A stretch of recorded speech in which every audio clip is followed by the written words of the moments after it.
Crazy ending na wow mali ang SMB na unahan na naman ng angas si Jericho Cruz. Init ng laban sa crunch time, trash talk on si Cliff Hodge at Chris Ross. So bakbakan sa Batangas City, still undefeated na San Miguel Beermen kontra sa Meralco Bolts. No Aaron Black ang Bolts due to ACL injury pero no problem yan dahil nag-step up agad si Anjo Karam na nakakana agad ng back-to-back 3-point shot. Napalaban nga lang agad si Raymond Almasan kay The Kraken sa painted area, back-to-back basket. Bukod kay Anjo Karam, mainit na kumana rin ng back-to-back 3-pointer si Chris Newsome. On fire ang Bolts beyond the arc. Napakain nga lang ng siko si Nunyo ni CJ Perez sa play na to. Pero good news yan sa Bolts dahil nakakadalawang foul na agad si The Predator. Off the bench, kumana naman ng combined 8 points si Vic Manuel Trollano at Jericho Cruz, kaso down by 7 ang Beermen, 27-20, end of opening frame. Second quarter, Cliff Hodge high arcing layup and one. Binura naman agad dyan ni Terence Romeo sa kanyang unang basket. Pinagtsatsang depensa ni Anjo Karam. Well, nasundan pa yan ng 3 straight 3-pointer mula kay Don Trollano at Jericho Cruz na meron ng combined 17 points. Kaso off the bench, mainit din si Alain Maliksi with 9 points. Katulong si Cliff Hodge na so far leading scorer ng Bolts with 15 points, shooting perfect, 7 of 7 sa field. Dahil dyan nanatiling in control ang Meralco, sinasagot lang nila bawat run ng Beermen. Baliwala din itong nagawang back-to-back 3-pointer ni Simon Enciso. Under 3-minute mark, Chris Newsome again, bagsak na naman ang inabot kay CJ Perez nang masahod si Junjun. Matagal-tagal inindayan ni Newsome kung saan natapos ang first half. Still Meralco Bolts leading by 8,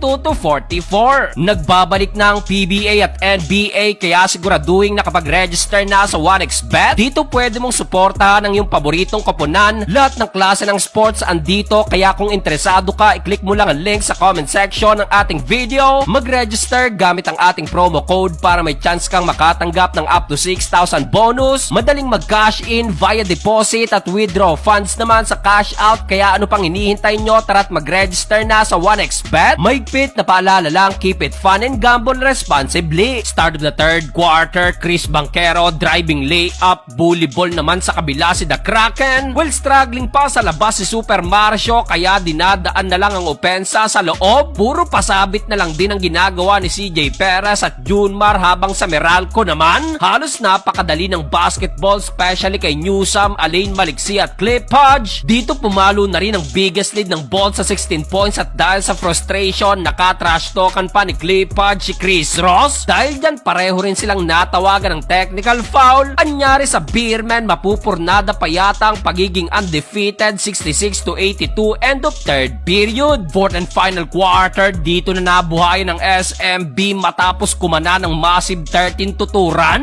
Namiesta sa free throw lane si Junmar na so far meron ng 14 out of 17. Niyayakap na sa painted area si The Kraken. Dahil sara na yan, under 4-minute mark yung 16-point lead, abay natunaw na lang sa dalawa, 84-86. May patrash talk pa si Jericho Cruz sa bench ng Bolts. Kaso nauna yata ang angas na naman ni Jericho at kumana ng pamatay sunog si Alain Maliksi na nasundan pa ng another layup ni Cliff Hodge. Good thing at nagtuloy-tuloy pa ang momentum ng SMB at muling sumagot ng 5 straight points mula kay CJ Perez at Don Trollano. Last 2 seconds lamang ng tatlo ang Bolts, CJ Perez sumablay ang game-tying 3-pointer at sa huli, nasira pa ang record ng pagiging undefeated ng SMB. Panalo ang Meralco Bolts.